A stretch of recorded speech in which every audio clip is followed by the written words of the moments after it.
ఈ ఏడాది సెప్టెంబర్ 9 కాళోజీ జయంతి సందర్భంగా ప్రఖ్యాత సాహితీవేత్త బహుభాషా కోవిదుడు కవి రచయిత నలిమెల భాస్కర్ కు కాళోజీ నారాయణరావు సాహితీ పురస్కారం ప్రకటించిన కాంగ్రెస్ ప్రభుత్వం ఇప్పటి వరకు ప్రదానం చేయకపోవడం శోచనీయమని మాజీ మంత్రి హరీష్ రావు తప్పుపట్టారు. దీనిపై ట్విట్టర్ వేదికగా ప్రభుత్వ వైఖరిని విమర్శించారు. కాళోజీ జయంతి నాడు సాహితీవేత్తలకు పురస్కారం ఇచ్చి గౌరవించుకునే ఆనవాయితీని దురుద్దేశంతో విస్మరించడం దుర్మార్గమన్నారు.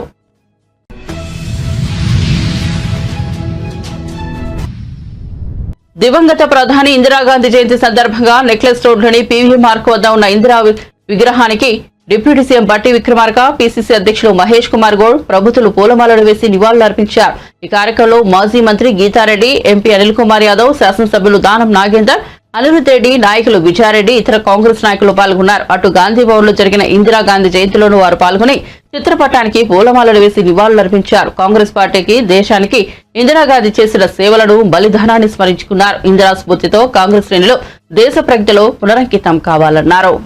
శ్రీమతి ఇందిరాగాంధీ గారు ఈ దేశ స్వాతంత్రం సాధించిన తర్వాత ఆహార ధాన్యాల ఉత్పత్తి రాష్ట్ర ప్రజల మొత్తానికి, దేశ ప్రజల మొత్తానికి సరిపోయేంత రీతిలో లేదు. ఈ సరిపోయేంత రీతిలోకి ఆహార ధాన్యాలు రావాలి అంటే వ్యవసాయం చేసేటువంటి వ్యక్తులు బాగా పెరగాలని కూడా కోరుకున్నారు. ఆ కోరుకున్నటువంటి క్రమంలోనే ఈ దేశంలో కొద్ది మంది చేతుల్లోనే భూమి నిక్షిప్తమై ఉంటే ఆ భూమిని వ్యవసాయం చేసి అనేక మందికి పంపిణీ చేసి పెద్ద ఎత్తున ఈ దేశంలో ఆహార ధాన్యాల ఉత్పత్తికి నాంది పలకాలన్నటువంటి ఆలోచనతో భూ సంస్కరణలు తీసుకొచ్చి పెద్ద ఎత్తున దేశంలో భూ పంపిణీ చేసి రైతుల్ని అనేక మందిని, కొన్ని లక్షల మందిని రైతులు చేసినటువంటి దృష్టాంతం కూడా మనందరికీ తెలిసింది. అట్లాగే వ్యవసాయ రంగానికి సంబంధించినటువంటి ఎరువులు ఇచ్చే క్రమంలో వాటికి ఇచ్చేటువంటి సబ్సిడీలు కానీ, లేకపోతే బహుళార్థక సాధక ప్రాజెక్టులు పెట్టి పెద్ద ఎత్తున పంట పొలాలకి నీళ్లు అందించే కార్యక్రమంలో కానీ శ్రీమతి ఇందిరాగాంధీ గారు ఎప్పుడు ముందుండేవారు. సైంటిఫిక్ రీసెర్చ్ బాగా జరగాలని, దానికి కావాల్సిన బడ్జెట్ కూడా పెద్ద ఎత్తున పెంచాలని చెప్పి వ్యవసాయ రంగం మీదనే దేశ ప్రజానికం పెద్ద ఎత్తున ఆధారపడి జీవనం సాగిస్తున్నారు. కాబట్టి ఆ రంగాన్ని బాగా అభివృద్ధి చేస్తే దేశంలో ఉన్నటువంటి ప్రజలకు ఆహార ధాన్యాలు దొరకటమే కాదు, ఈ దేశ ఉత్పత్తి పెరిగి ప్రపంచ దేశాలకు కూడా మనం ఎగుమతి చేసే స్థాయిలో ఎదగటానికి అవకాశం ఉంటుందన్నటువంటి ఆలోచనతో పంచవర్ష ప్రణాళికల్లో ప్రధానంగా వ్యవసాయ రంగాన్ని కూడా అందులో ఉంచి ముందు చూపుతో నిర్ణయాలు చేయటం వల్లనే ఈరోజు ఈ దేశంలో ఉన్నటువంటి కోట్లాది మంది ప్రజానికానికి ఆహార ధాన్యాలు అందించడమే కాదు, ప్రపంచానికి కూడా ఈరోజు మనం ఎగుమతి చేసుకుంటున్నాం. దానికి కారణం కేవలం ఆనాడు పాలన చేసినటువంటి ప్రధానమంత్రులే ప్రధాన కారణం తప్ప ఈరోజు పాలన చేస్తున్నటువంటి వాళ్ళు ఎవరు కూడా వ్యవసాయ రంగం కానీ, వ్యవసాయ రంగానికి సంబంధించినటువంటి బహుళార్థ సాధక ప్రాజెక్టులు, నీటి పారుదల ప్రాజెక్టుల గురించి కానీ ఏమాత్రం ఆలోచన చేయకపోవటమే కాకుండా దానిపైన దృష్టి కూడా పెట్టట్లేదు. ఇది సత్యం. అందులో భాగంగానే మనం ఈరోజు చూస్తా ఉంటే కృష్ణా నది పైన కట్టినటువంటి నాగార్జున సాగర్ కానీ, శ్రీశైలం కానీ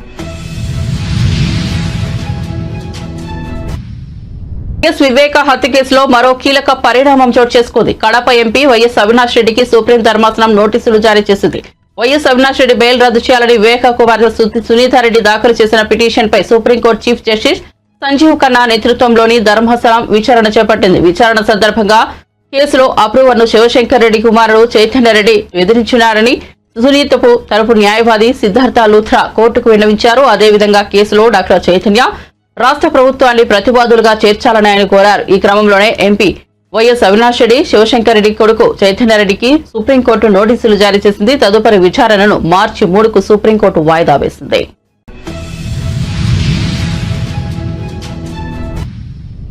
తెలుగు రాష్ట్రాల ప్రజలు చలికి వణికిపోతున్నారు. హైదరాబాద్ మహానగరంలో నిన్నటి నుంచి చలి తీవ్రత ఉన్నట్టుండి ఒక్కసారిగా పెరిగింది. శివారు ప్రాంతాల్లో ఉష్ణోగ్రతలు 12 డిగ్రీలకు పడిపోయాయి. దీంతో స్కూళ్లు, ఆఫీసులకు వెళ్లేవారు తీవ్ర ఇబ్బందులు పడుతున్నారు. ఇక వృద్ధులు చలికి తట్టుకోలేక సతమతమవుతున్నారు. ముఖ్యంగా ఆంధ్రప్రదేశ్లోని పలు ప్రాంతాల్లో ఉష్ణోగ్రతలు సింగిల్ డిజిట్ కు పడిపోయాయి. అల్లూరు సీతారామరాజు జిల్లా పాడేరు ఏజెన్సీలో కనిష్ట స్థాయికి ఉష్ణోగ్రతలు చేరుకున్నాయి. ఈ సీజన్లోనే తొలిసారిగా ముంచంగిపొట్టు వద్ద 9 డిగ్రీల సింగిల్ డిజిట్ ఉష్ణోగ్రతలు నమోదయ్యాయి. పాడేరు 12, మినుములూరులో ప్రాంతాల్లో 10 డిగ్రీలుగా ఉష్ణోగ్రతలు నమోదయ్యాయి. ఈ క్రమంలోనే పాడేరు మండల పరిధిలోని వంచంగి వద్ద మేఘాల మాటున ఉన్న సూర్యుడిని తిలకించేందుకు పర్యాటకులు కొండపైకి భారీగా చేరుకుంటున్నారు.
మహిళలకు డిప్యూటీ సీఎం బట్టి విక్రమార్క గుడ్ న్యూస్ చెప్పారు. వచ్చే 5 ఏళ్లలో రాష్ట్రంలోని మహిళలకు 1,00,000 కోట్ల వడ్డీ లేని రుణాలు అందిస్తామని ప్రకటించారు. మహిళలను లక్షాధికారులు చేయడమే కాంగ్రెస్ ప్రభుత్వం లక్ష్యమని పేర్కొన్నారు.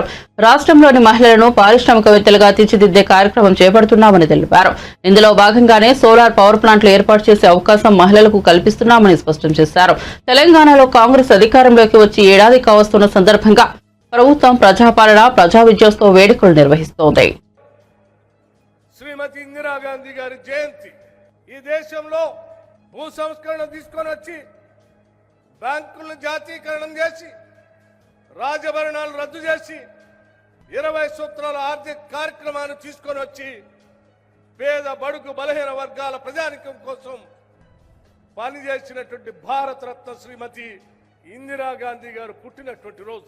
వారు ప్రధానమంత్రిగా ఒక మాట చెప్పారు, ఈ దేశ సమగ్రత సమైక్యత కోసం నిరంతరం నేను పనిచేస్తూనే ఉంటాను.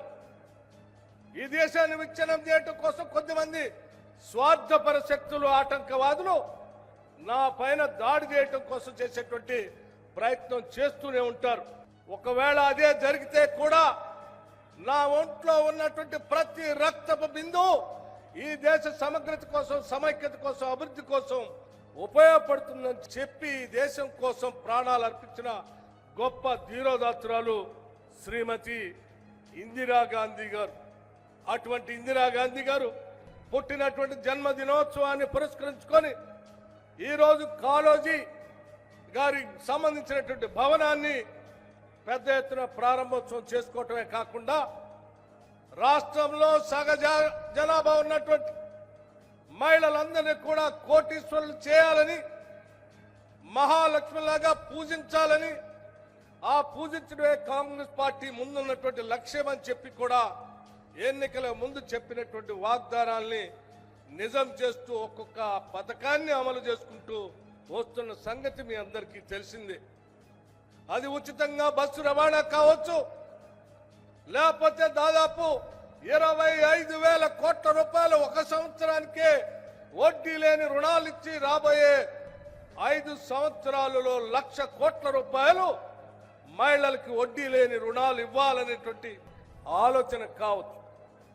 ఇవన్నీ ఆనాటి గత కాంగ్రెస్ ప్రభుత్వం ఇందిరా క్రాంతి పథం అని చెప్పి రాష్ట్రంలో ఉన్నటువంటి మహిళలందరూ ఆర్థికంగా ఎదగాలనేటువంటి ఆలోచనతో ఆనాటి ఇందిరమ్మ ప్రభుత్వం ప్రవేశపెట్టినటువంటి పథకాన్ని కోరి కొట్లాడి తెచ్చుకున్న తెలంగాణ రాష్ట్రంలో బీఆర్ఎస్ ప్రభుత్వం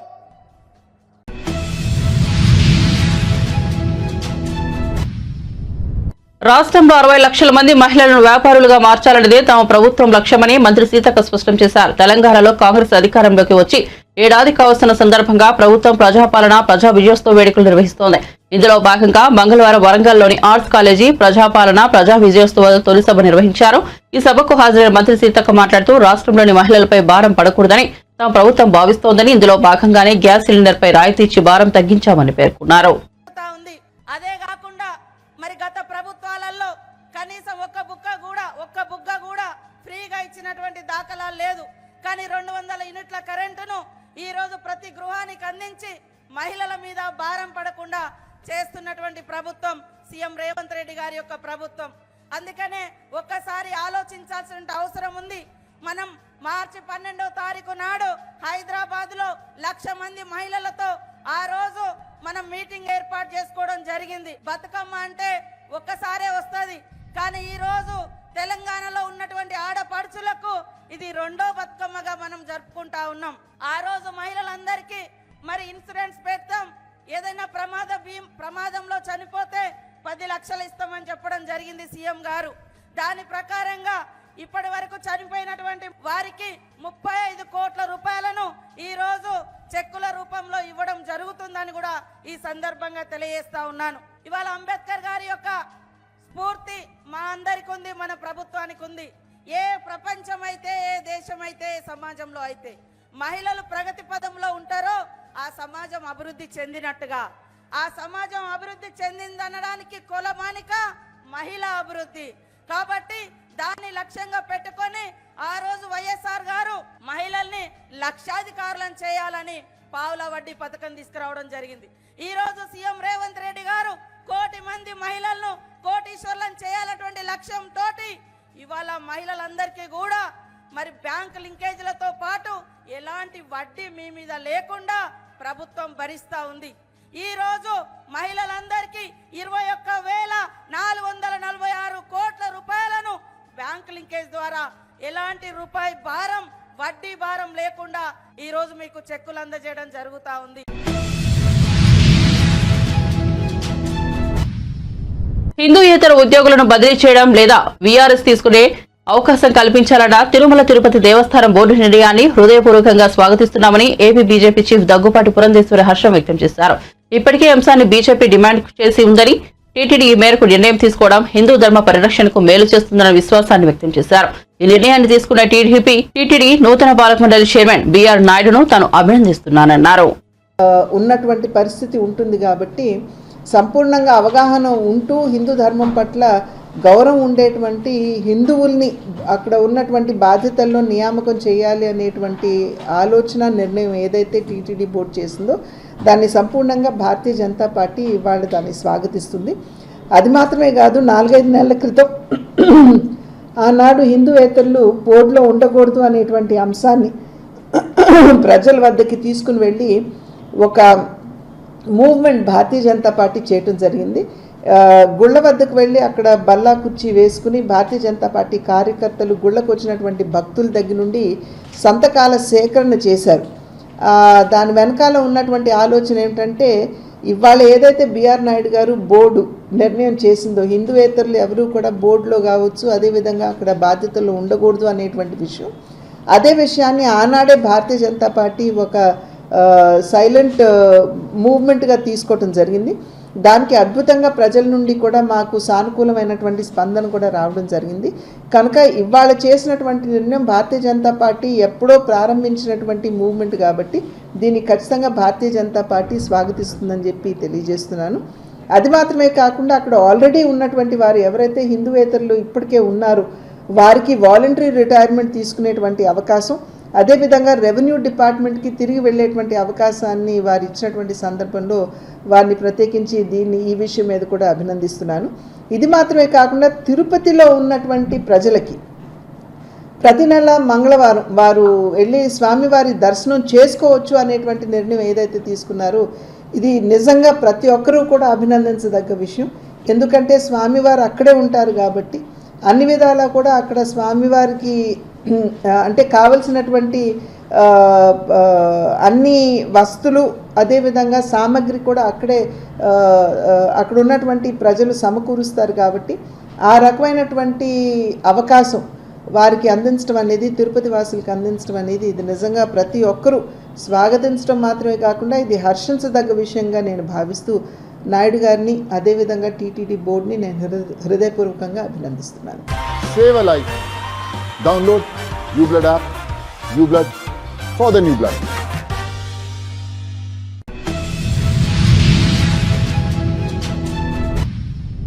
ఏపీ హోంమంత్రి అనితపై మాజీ మంత్రి అంబటి రాంబాబు సంచలన వ్యాఖ్యలు చేశారు. సోషల్ మీడియాలో హోంమంత్రిపై పోస్టులు పెట్టారని, తమ పార్టీ కార్యకర్తలపై ఎస్సీ ఎస్టీ అట్రాసిటీ కేసులు నమోదు చేశారని ఆయన వ్యాఖ్యానించారు.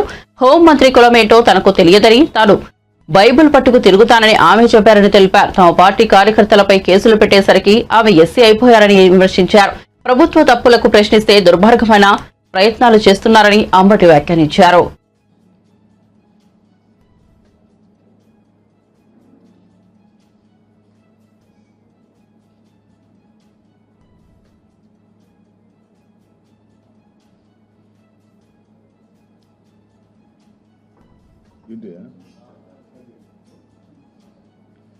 ఓకే,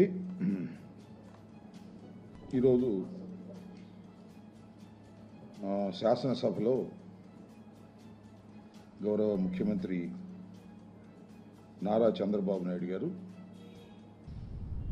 ఇరిగేషన్ మీద చాలా సుదీర్ఘమైనటువంటి ఉపన్యాసం ఇచ్చారు. దానిలో ప్రధానంగా కడమ సాగునీటి ప్రాజెక్టుల మీద మాట్లాడటంతో పాటు పోలవరం గురించి పోలవరం గురించి చాలా సుదీర్ఘంగా ఆయన చెప్పేటటువంటి ప్రయత్నం చేశారు. దాంతోపాటు ఈ పోలవరం ప్రాజెక్టు ఆయన మాటల్లో చాలా అసత్యాలను, ఒక విధంగా చెప్పాలంటే వైఎస్ఆర్ కాంగ్రెస్ పార్టీ మీద, చివరికి రాజశేఖర రెడ్డి గారి మీద కూడా నిందలు వేసేటటువంటి కార్యక్రమాన్ని ఆయన ప్రయత్నం చేశారు. రాజశేఖర రెడ్డి గారు వచ్చిన తర్వాత దాన్ని ఎన్ని ఇబ్బందులు పెట్టాలో, ఏది పోలవరం ప్రాజెక్టుని ఎన్ని ఇబ్బందులు పెట్టాలో అన్ని ఇబ్బందులు రాజశేఖర రెడ్డి గారి టైంలో జరిగాయి అనేటువంటి మాట మాట్లాడారు. నేను ఒక్క మాట చాలా సూటిగా రాష్ట్ర ముఖ్యమంత్రి గారిని నారా చంద్రబాబు నాయుడు గారిని అడుగుతా ఉన్నా. ఇది చాలా రోజుల క్రితం నుంచి, అంటే భారతదేశానికి స్వాతంత్రం వచ్చిన దగ్గర నుంచి కూడా ఈ ప్రాజెక్టును నిర్మించాలనేటువంటి ప్రపోజల్, ముఖ్యంగా స్వాతంత్రానికి పూర్వమే 1941లో ఈ ప్రపోజల్ వచ్చింది. అప్పటి నుంచి సాగుతానే ఉంది. అంజీ గారు వచ్చి దీన్ని 15/5/1981 ఆయన ఫౌండేషన్ వేశారు. ఊరిని రాయి మాత్రమే ఫౌండేషన్ వేశారు, దాన్ని ఏం పట్టించుకోలేదు.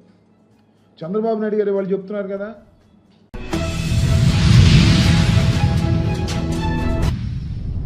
వైసీపీ ప్రభుత్వ హయాంలో ప్రతిపక్ష నేతగా ఉన్న సీఎం చంద్రబాబుపై మహాకుట్ర జరిగిందని ఎమ్మెల్యే కోటంరెడ్డి శ్రీధర్ రెడ్డి కీలక వ్యాఖ్యలు చేశారు.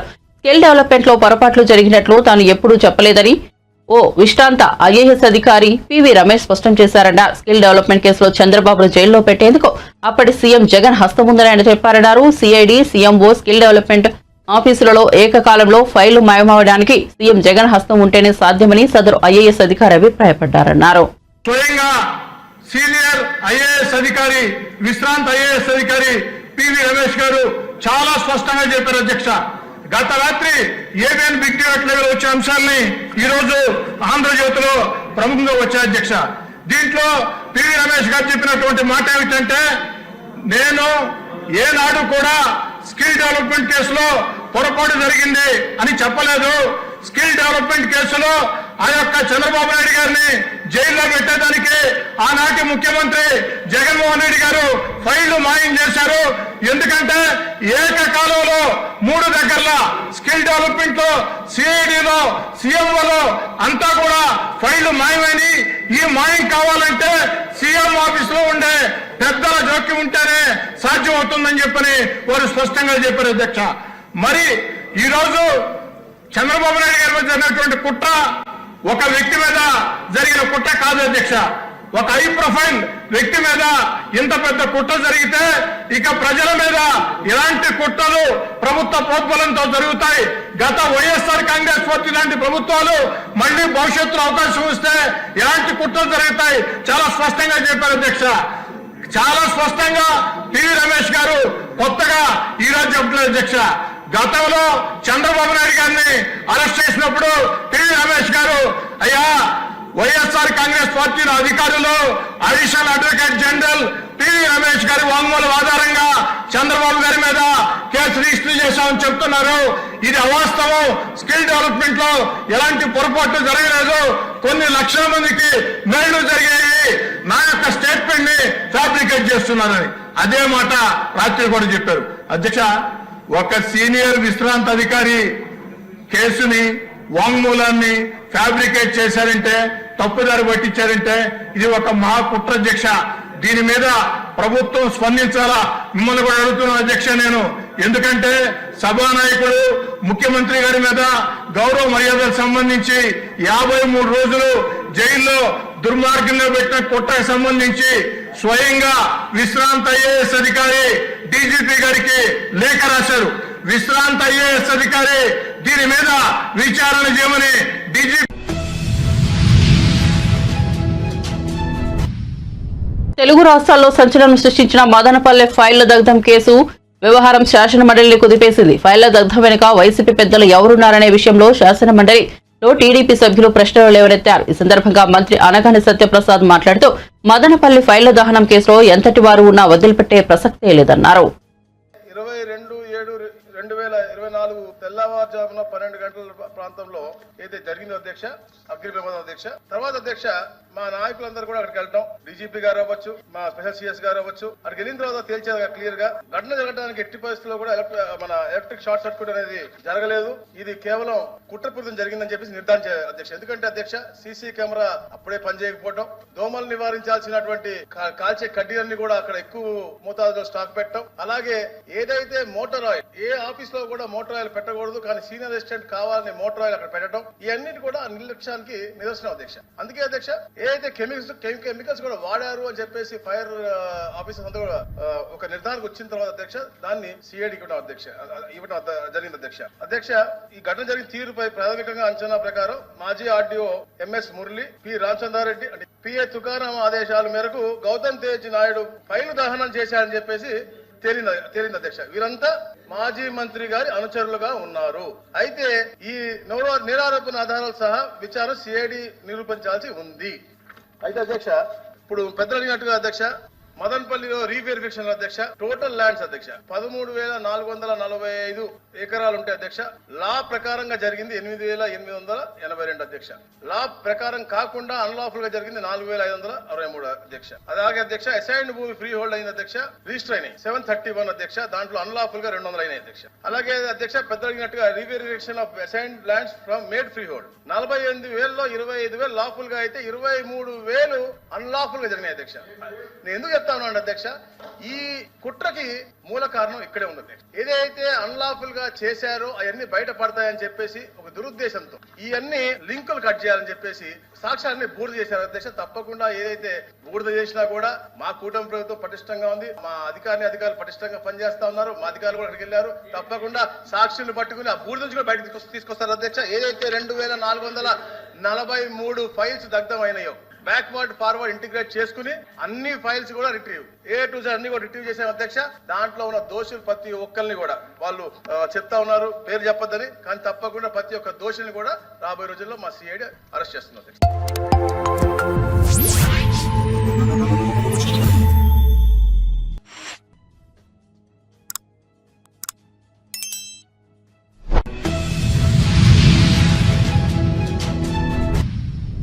ఆశా వర్కర్ సమస్యలపై కుటుంబ సంక్షేమ శాఖ అధికారులు యూనియన్ నాయకులతో జరిగిన చర్చల్లో కుదిరిన ఒప్పందాల జీవోలు వెంటనే విడుదల చేయాలని కోరుతూ ప్రకాశం జిల్లా ఒంగోలు కలెక్టరేట్ వద్ద ఆశా వర్కర్లు ధర్నా నిర్వహించడం జరిగింది. ఒప్పందాలు కుదిరి 9 నెలలు కావస్తున్నా జీవోలు విడుదల కాకపోవడంతో ఆశా వర్కర్స్ తీవ్ర ఆందోళనకు గురవుతున్నారని ప్రకాశం జిల్లా ఆశా వర్కర్స్ యూనియన్ జిల్లా అధ్యక్షురాలు కల్పన అన్నారు. ఈ మధ్య కాలంలో అనేక మంది ఆశా వర్కర్లకి రిటైర్మెంట్ చేశారని 60 నుండి 62 సంవత్సరాలకు వయసు పెంపుదల జీవో రాకపోవడంతో ఆశా వర్కర్లు తీవ్ర ఆందోళనకు గురవుతున్నారని, రిటైర్మెంట్ బెనిఫిట్ కూడా అందలేదని అనేక మంది ఆశా వర్కర్లు ఈ కాలంలో మరణించారని కల్పన అన్నారు. వీరికి బీమా సౌకర్యం కూడా వర్తించలేదని, ఒప్పంద జీవోలు విడుదల కాకపోవడంతో ఆశా వర్కర్స్ నానాటికి తీవ్ర మానసిక ఆర్థిక ఇబ్బందులకు గురవుతున్నారన్నారు. విడుదల చేస్తామని అప్పుడు చెప్పడం జరిగింది. కానీ 9 నెలలు గడుస్తున్నా కూడా ఇంతవరకు ఆ జీవోలు ఇంతవరకు విడుదల చేయలేదు. అందుకని జీవోలు వెంటనే విడుదల చేయాలని చెప్పి మేము ఈరోజు కలెక్టర్ ఆఫీసుల దగ్గర ధర్నాలు చేయడం జరుగుతూ ఉంది. ముఖ్యంగా రికార్డులకు సంబంధించి ప్రభుత్వం చేయాల్సిన వర్క్ సంబంధించి కూడా మా చేత వర్కర్స్ చేత కొనిపించి చేయిస్తూ ఉన్నారు. అందుకని ప్రభుత్వం ఆ రోజు మేమే ఏప్రిల్లో రికార్డులు మొత్తం ఇస్తామని చెప్పారు.